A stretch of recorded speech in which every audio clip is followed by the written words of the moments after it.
What do they say? Red sky in the morning, hiker take warning.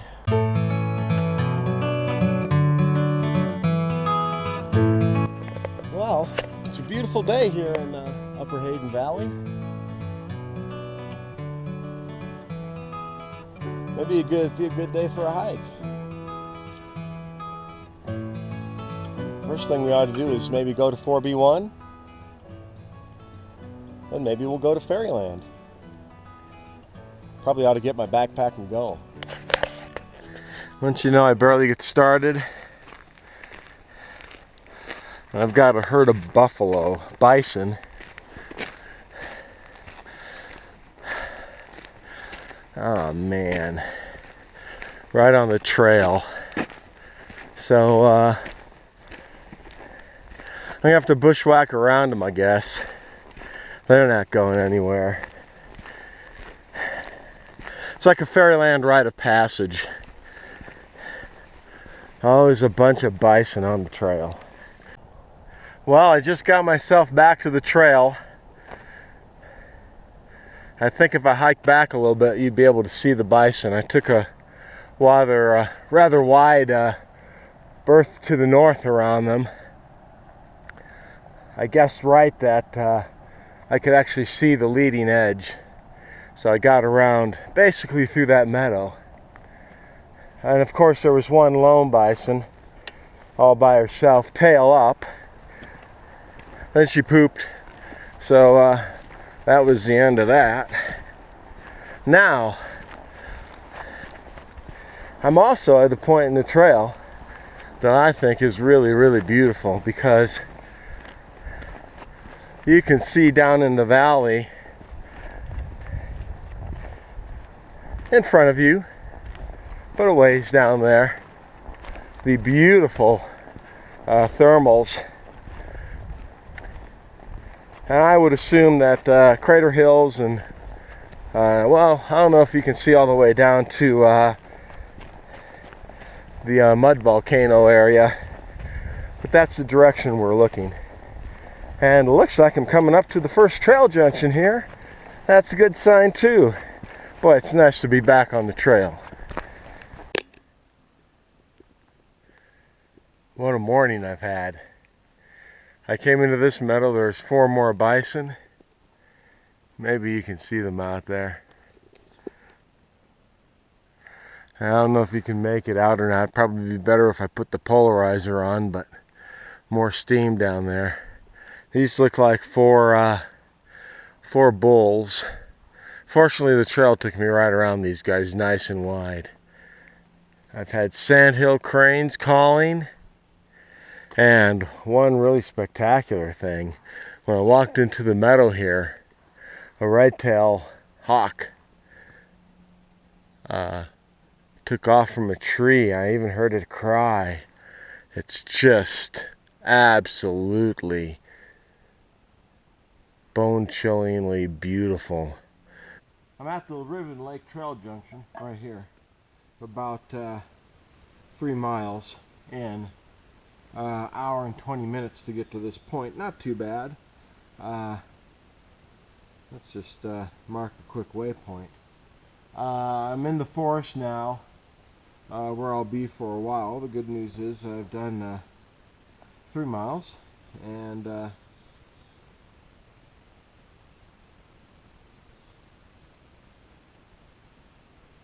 good news is I've done about 3 miles. I've got about 5 miles to go to 4M2 Moss Creek, which is sort of the ultimate destination. But I'm going to take 5 here. Be nice to get my pack off. I'll drink a little bit and mark a waypoint for the way back as well. And then we'll get back on the trail and push on again. Well, this is a little task that needs to happen every so often during any backpacking trip, and it's time for me to pump some water. And I'm at Moss Creek right now. Beautiful Moss Creek. There we go. You can see the bridge over there, and See, I've got a beautiful day, and here's the meadow. I've already, whoops, sorry about that. I've already had lunch. So I'm going to pump some water.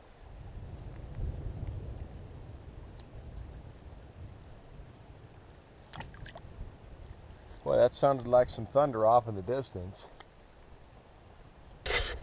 Well, I'm at Orange Rock Hot Spring now. I've dropped my pack for just a moment.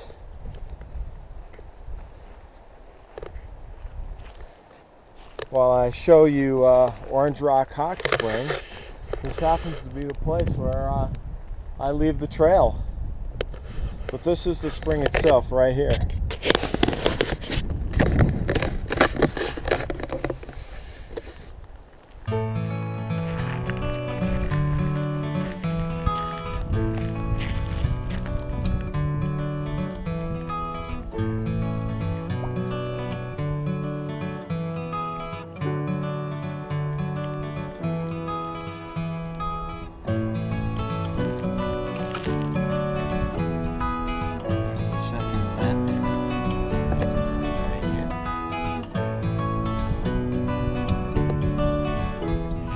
Gas bubbles. And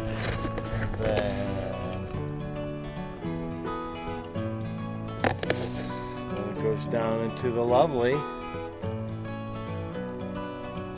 runoff channel.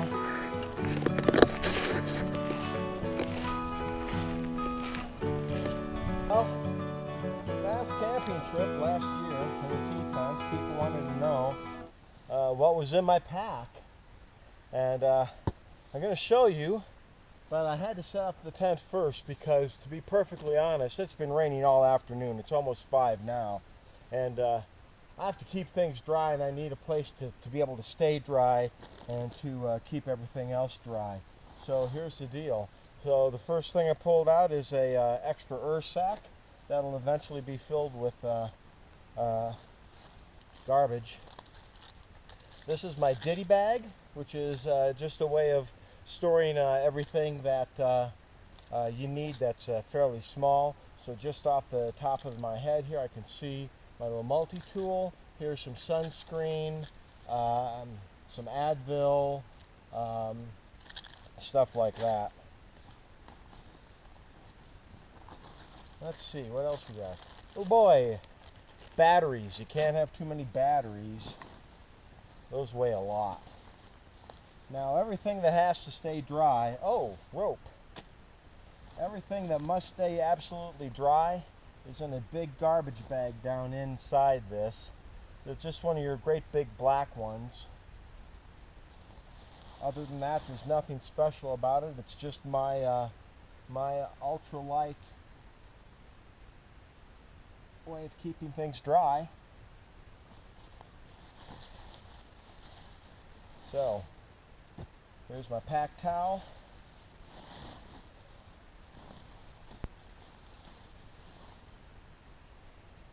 My fleece jacket.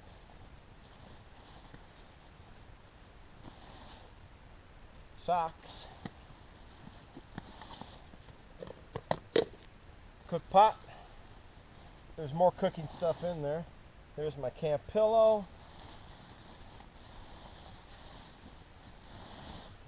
And the mattress. And way down at the bottom of this is my Mountain Hardwear Phantom 32, and with that I'm going to start throwing this stuff in the tent, and then I'm going to blow up my air core and get my sleeping kind of set up real fast. Spent the last few minutes blowing up my Big Agnes insulated air core, so it's ready to go. And on top of that, I put this Thermarest Z-Rest pad. And even though it's been raining all day, this is closed cell foam, and so it's nice and dry. Okay, right there, and looks like I got a few things in it. So we'll just, whoops, I can't have those in there.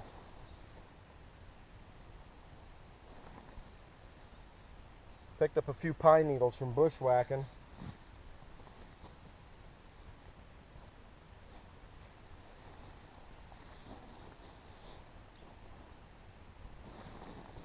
My jacket's actually part of the sleep system, so it's going to go in there nice and folded like that.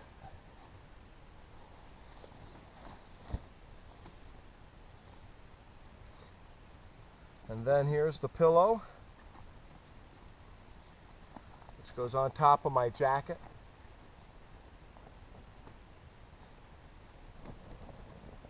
And believe it or not, this is going to loft up very, very nicely.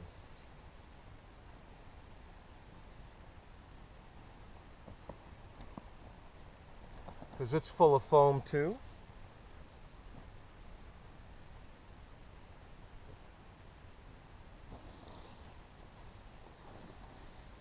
Then most importantly, the sleeping bag.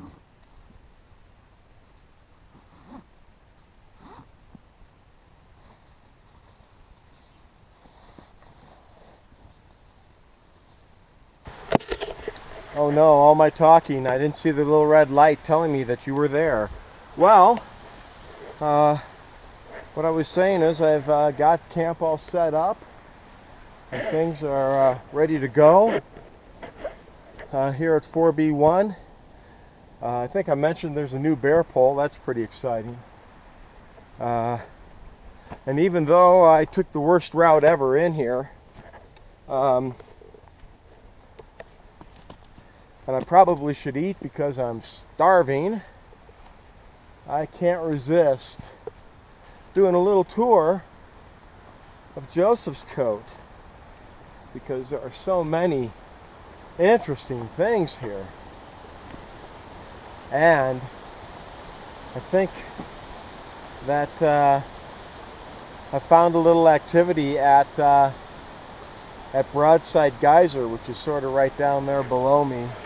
We'll have to take a more circuitous route there, but this is what I'm looking at right now. You can see the promontory and the big hill. And quite a bit of steam below me there. So we'll see if we can't find a route to get down near Broadside Geyser.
This is a big mud pot, sort of up behind the campsite.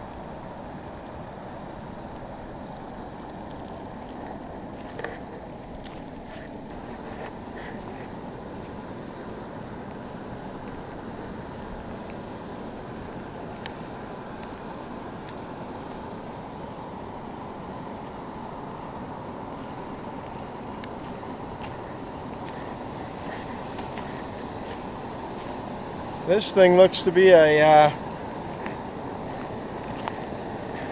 very hot frying pan. Wow. That's very impressive. I'm not getting closer.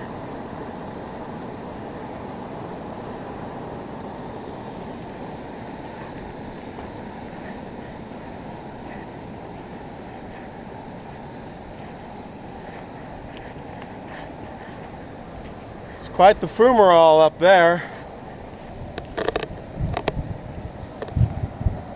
Oh good, more thunder.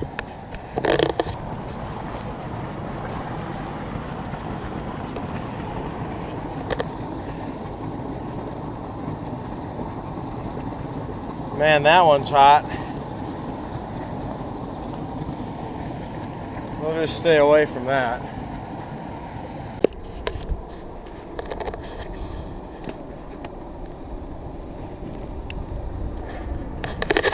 Well, that big fumarole's got quite the crater.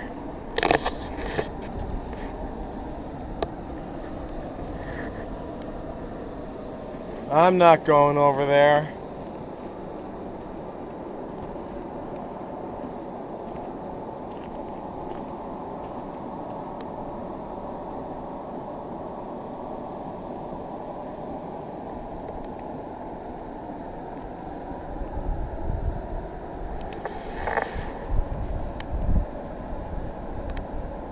Got more rain coming. Bad news for me and my wet boots.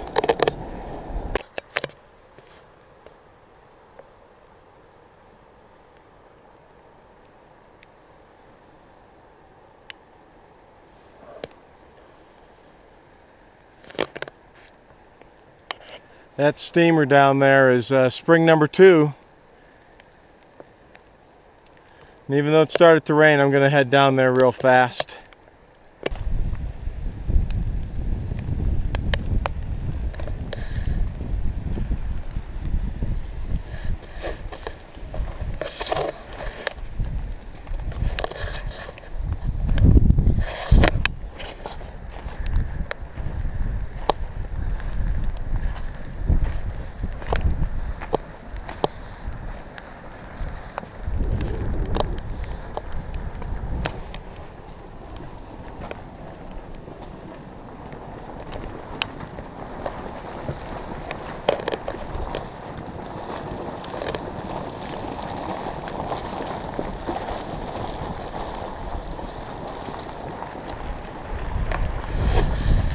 This is spring number 2.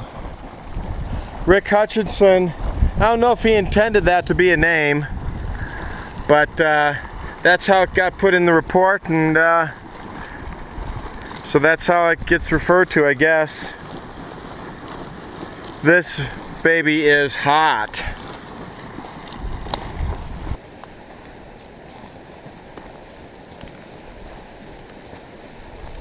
I've always loved this red stuff over here at the far side of, well, far end of Joseph's Coat.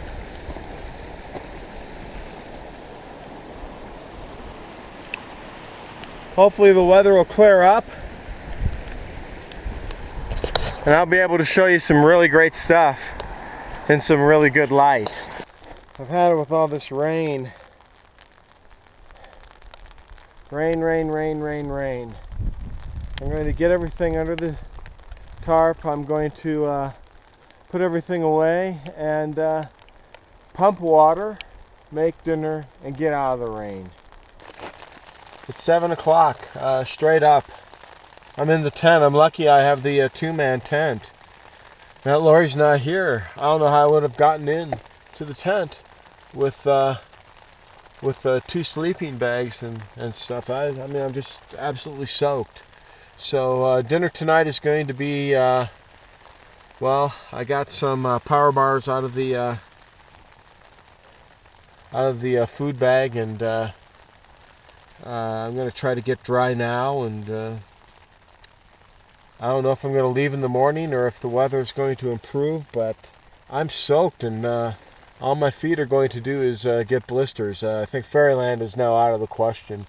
Whether I stay here for a day or two, Still an open question, but I'm leaning towards leaning tomorrow.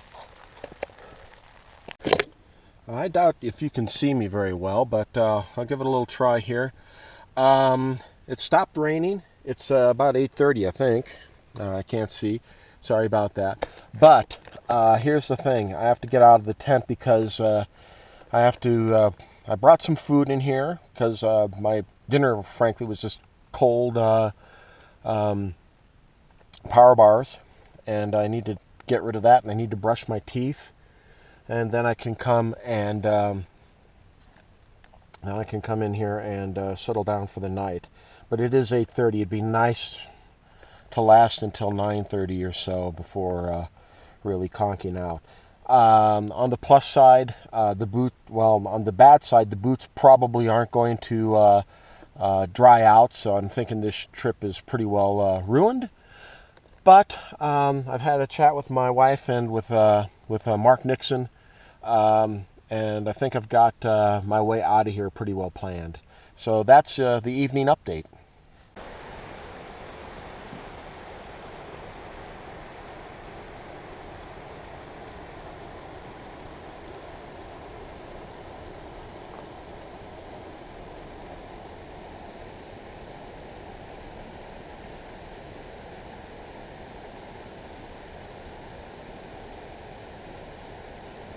Good morning.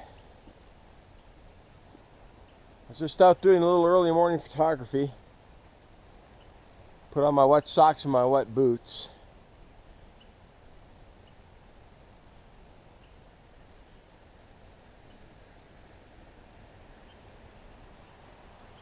I think I need a little more light to really do very much photography-wise. So I'm going to take care of breakfast and a few other things and try to get some things dried out before heading on out of here. And calling it a day, I guess. Another long 10 miles out of here.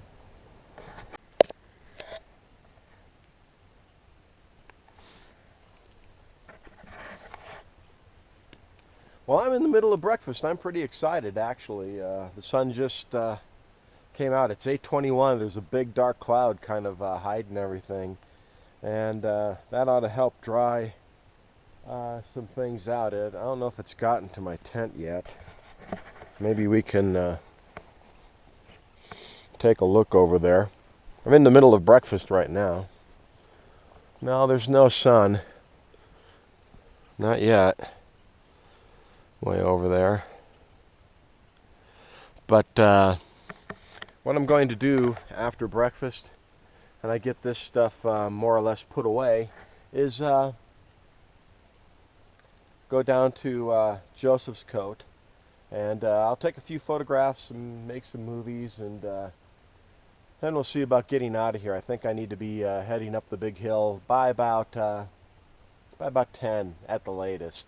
That'll get me to 4M2 no later than noon, hopefully a lot earlier, and then well, about 4 hours to walk out from there. So that's sort of the plan for today, since everything, including my boots, is just horribly wet. Take advantage of the good weather and get out of here.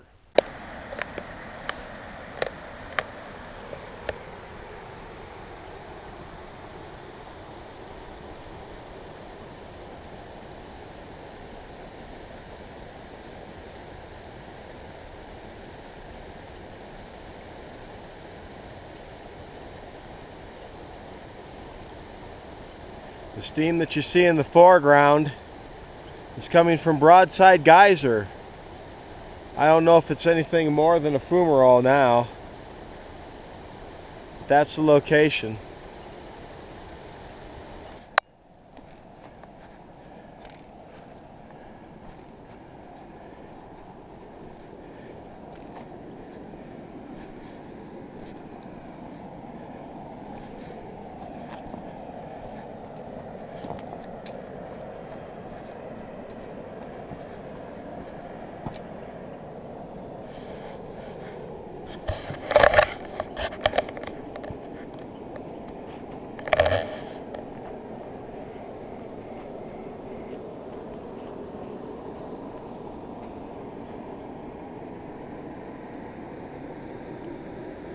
Well, this is where those fumaroles and frying pans are located. And then down in this direction, this is the main area of Joseph's coat over there.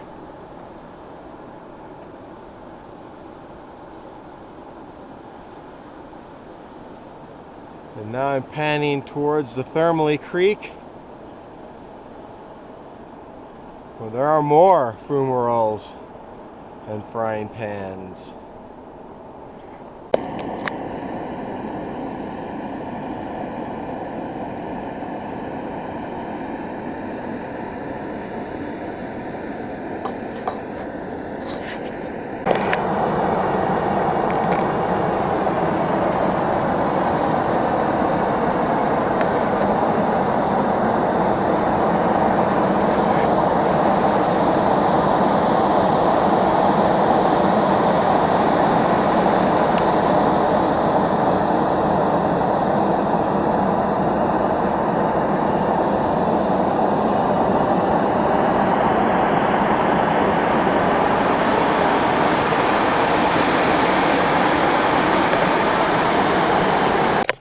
Well, I'm kind of working my way around this hill here a little bit, and the reason is that I'm trying to find a spot where Rick Hutchinson took a photo. I'm getting close, but it might be over to my right a little bit. I've got a couple little fumaroles here. They're kind of pretty.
Joseph's Coat, land of many fumaroles.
In the early morning you can see all the fumaroles on the hill that we call the promontory out here.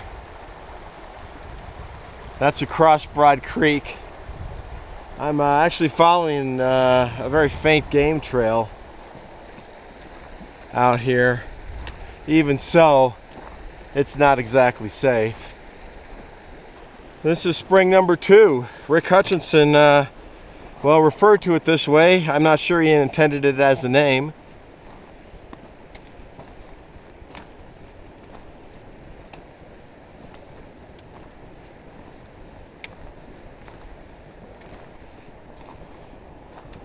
But it's quite the bubbler, and has been ever since I can remember. I've been coming here for 10 years.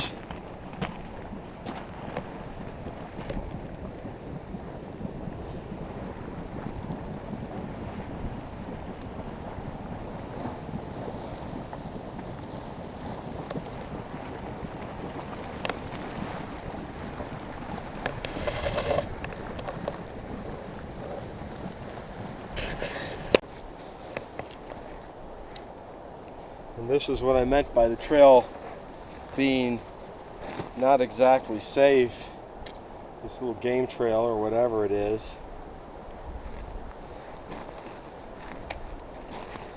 All these little fumaroles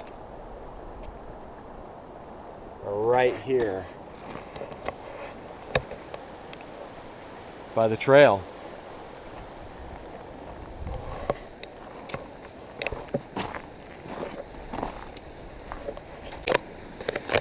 This runoff channel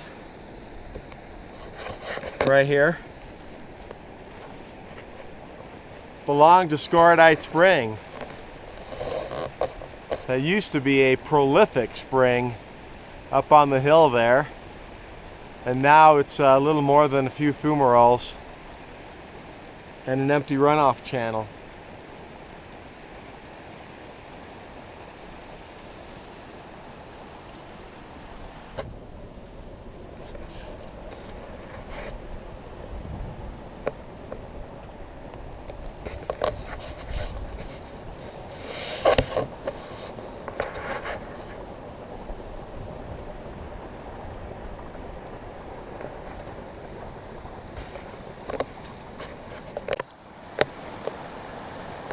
That's the location of Whistler Geyser. It's never properly a geyser across Broad Creek here.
In case you're wondering, the stuff I'm walking on right now is acid altered rhyolite.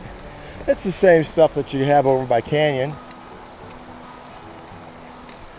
if you've ever hiked a trail over there.